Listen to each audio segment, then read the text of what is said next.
롯데케미칼 2025년 1분기 실적을 스루풋 회계로 분석한 내용을 진행하도록 하겠습니다.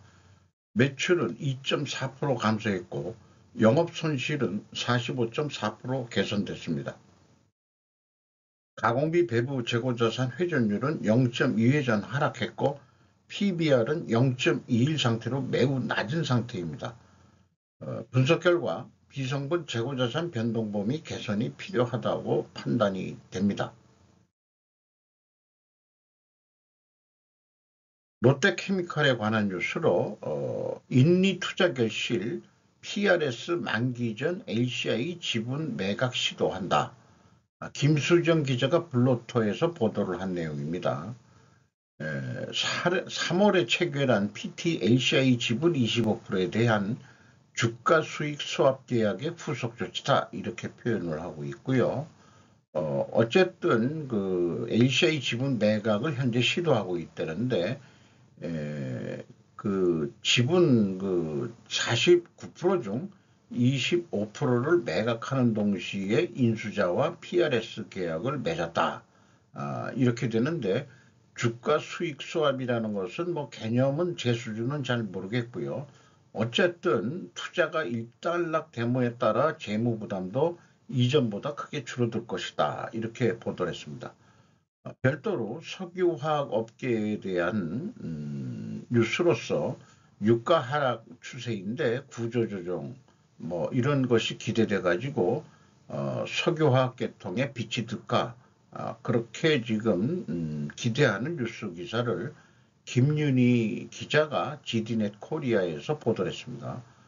그 기업체에서는 원가 절감 체질 개선 가속을 다 할 것 같다. 여전히 중국발 공급 과잉 리스크는 지속된다. 이런 얘기가 되겠습니다. 유가가 하락하면은 주요 원료인 나프타 가격이 전략을 해서 이익이 늘 수 있다. 이렇게 예측을 하고 있습니다. 자, 이런 가운데 1분기는 어떻게 롯데케미칼이 나왔느냐? 매출이 3조 3천억 원으로서 2.4% 감소했어요. 그런데 반대로 가공비 배부 재고자산은 증가를 했습니다. 바람직하지 않습니다. 영업 손실은 473억 원으로서 전년 영업 손실보다 48.8%가 개선이 됐습니다. 영업 손실률도 2.4%로서 그 1.3%가 개선이 됐습니다. 스루풋 회계로 분석한 결과는 매출에 비례하는 매출 재료비 2조 7,679억 원으로 3.8%가 내려갔습니다. 매출 감소율보다 1.4%더 감소했기 때문에 원재료 가격이 하락했다라고 1차 추론을 할 수 있겠습니다.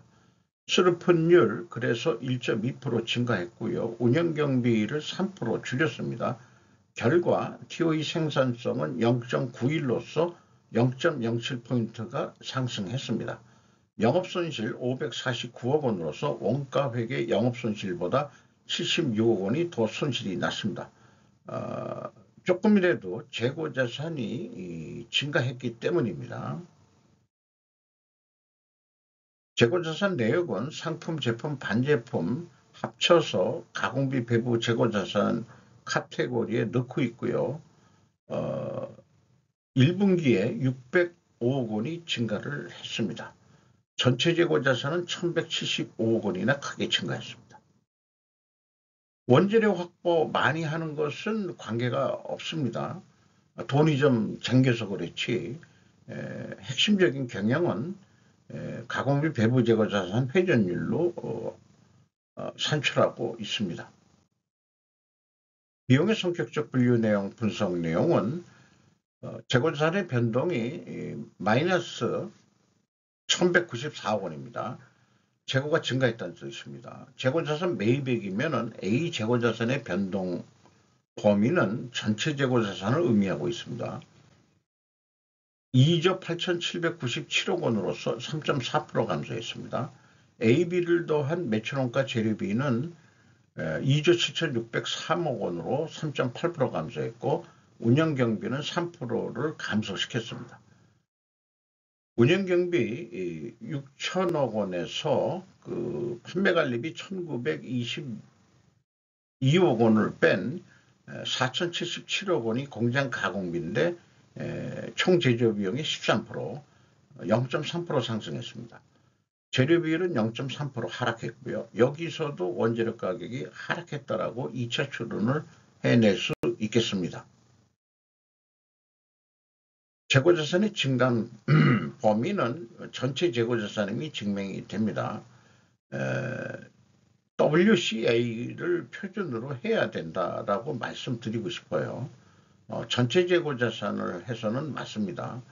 이렇게 전체를 원재료까지 넣어서 하게 되면은 매출원가가 낮게 산출이 돼가지고 매출 이익이, 영업이익이 좀 올라가는 거로, 그러니까 영업손실을 좀 적게 나오도록 하는 역할을 하게 됩니다.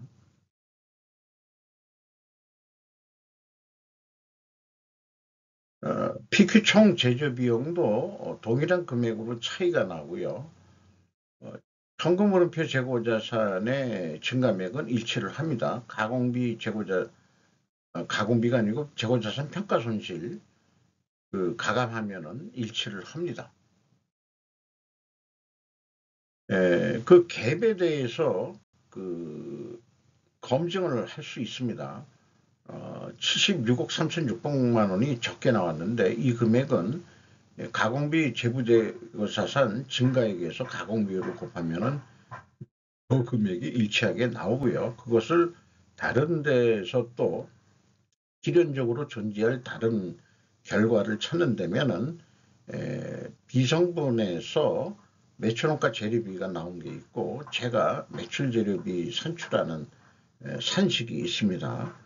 그 스루프 손익에서 그 산식까지 보여드렸는데 그 차이도 역시 동일하게 76억 3,600만 원이 차이가 나겠습니다.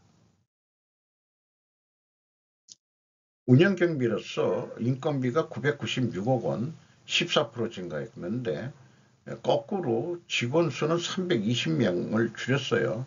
이거로 봐서는 평균 임금이 8,510만 원으로 늘어나는데 연간 예상이 그렇게 되는데 아무래도 그 근속 연수가 짧은 단기 경력 직원들을 대거 해고한 것 같습니다. 그러니까 고임금 직원들이 좀 남았다. 그래서 물론 이제 연간 평균 임금 인상률도 있었겠지만은 뭐 7천만 원에서 갑자기 연봉 1,500만 원이 뛴다는 것은 이렇게 높게 뛸 리가 없죠.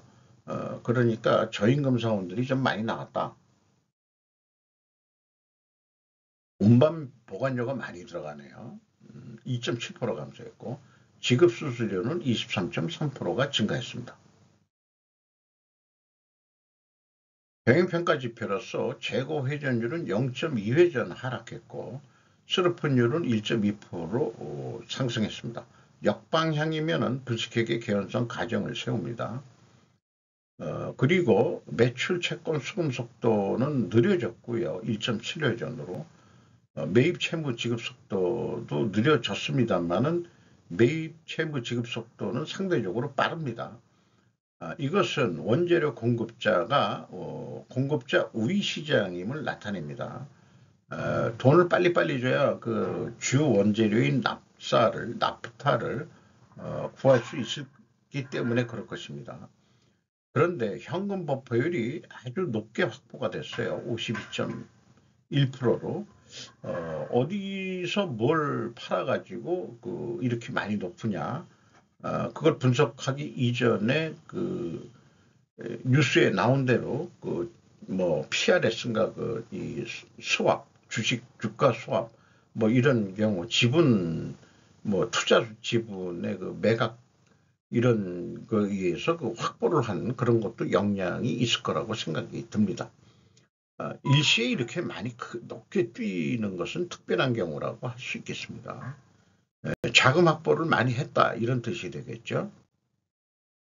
어쨌든 네 번째 카테고리에 해당해 가지고 불식회계 개연성 가정을 세우는데 요거를 반증하려면 원재료 가격이 상승하고 판매 가격은 인상이 돼야 됩니다. 그러나 1, 2차 추론에서 벌써 하락했을 것 같은데 했는데 이게 모순이 되기 때문에 필연적으로 존재할 다른 증거로는 수량에 의한 재고 회전율로 산출해서 그 하락한 것을 보여줘야 할 것입니다. 자, 그러면 원재료 가격이 상승했느냐? 떨어졌죠? 예상한 대로 가중 평균으로 3.7%. 원재료가 꽤 이것저것 많이 들어가요. 납사, 믹스드, 이거 어떻게 발음합니까? 시렌이라고 발음하나요? 시렌, SMAN, BD 약어로 되어 있는데 BPA인데 이런 거 어떤 원료인지는 잘 모르겠습니다. 비중은 그렇게 높지 않고요. 역시 그 납타가 핵심 원료가 되겠습니다. 그리고 판매 가격도 약간 2.3% 하락했어요. 가중 평균을 할 수 있었습니다. TP와 P, 요 젊어서부터 많이 들은 거예요. 주로 이런 거로 우리나라 플라스틱을 많이 만들죠. 그렇습니다. BTX, ABS든 ABS 레진이라고도 뭐 많이 들어봤습니다. PC 이런 게 있는데 뭐의 약자인지 아주 상식적으로는 아직 잘 모르겠고요. 많이 들어본 거는 P, PP, ABS 이런 정도 수준이죠. 그래서 지금까지 논의한 거를 요약표를 만들어 보면은 검증 실패인데 판매 가격 상승돼야 되는데 하락한 거로 나왔지만 상대적으로는 상승한 거로 되죠. 그래서 50%는 검증 실패다. 이렇게 볼 수 있겠습니다. 이것을 어떻게 무슨 해결할 거냐? 앞서 얘기한 대로 수량에 의한 재고 회전율로 확인해 줘라. 이렇게 말씀드릴 수 있겠습니다. 손익분기점 매출액을 예상을 해봅니다. 영업이익을 제로로 보고 운영경비가 4배 된다고 봤을 때 수루풀율로 나누면은 14조 5,874억 원이 손익분기점이 되겠습니다. 그거에 상응해가지고 매출 재료비를 얼마나 해야 되느냐?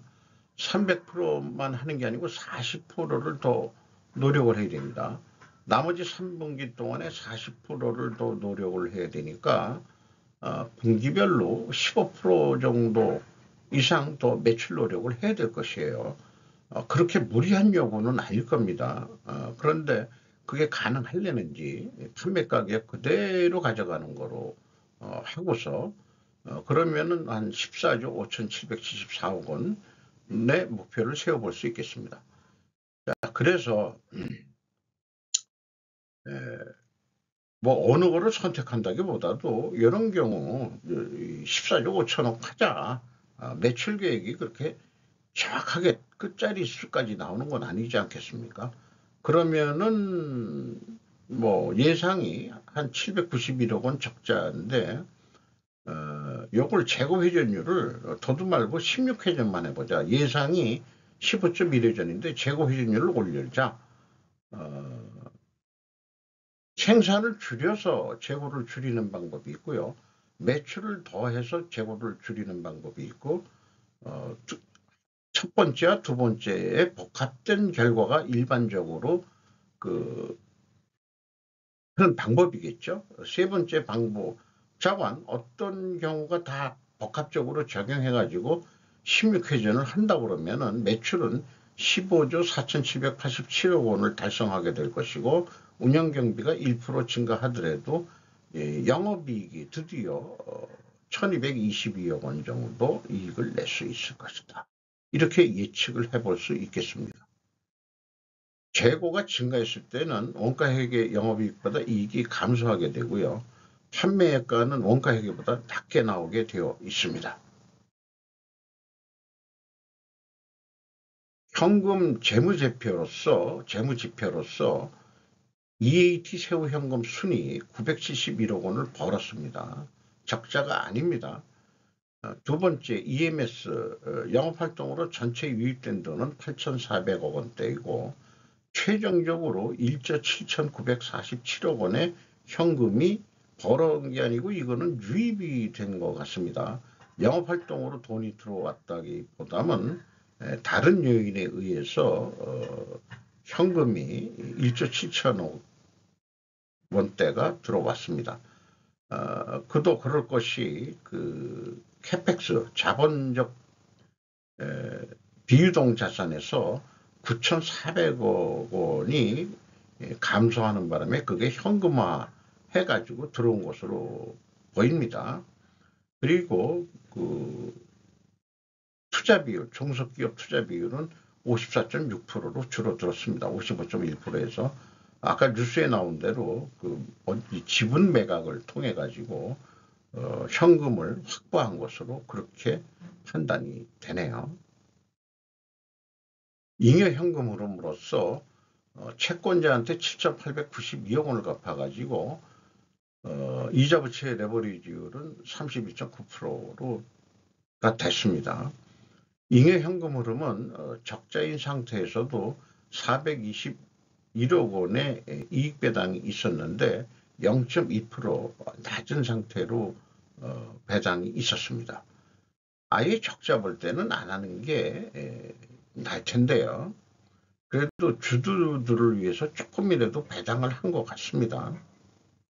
불만 갖지 말라고.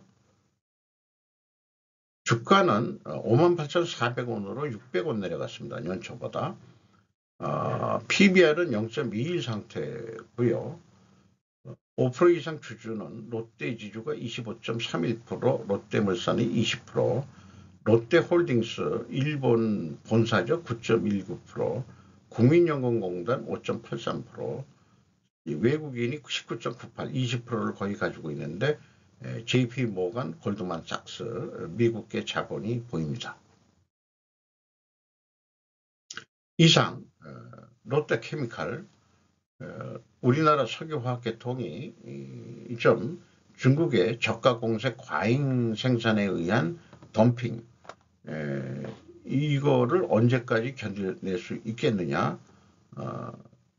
덤핑을 하면은 안 되는데 중국이라는 국가자본주의가 그 국가보조금 제도 때문에 자유자본주의 경제하고 대립관계가 되는 것 같습니다. 그런 대립관계가 바로 미중전쟁으로도 지금 실현되고 있는 것 같고요. 그렇게 판단이 됩니다. 석유화학계통이 잘 견뎌가지고 기간산업을 유지해 주시기를 바람하지 않습니다. 마치도록 하겠습니다.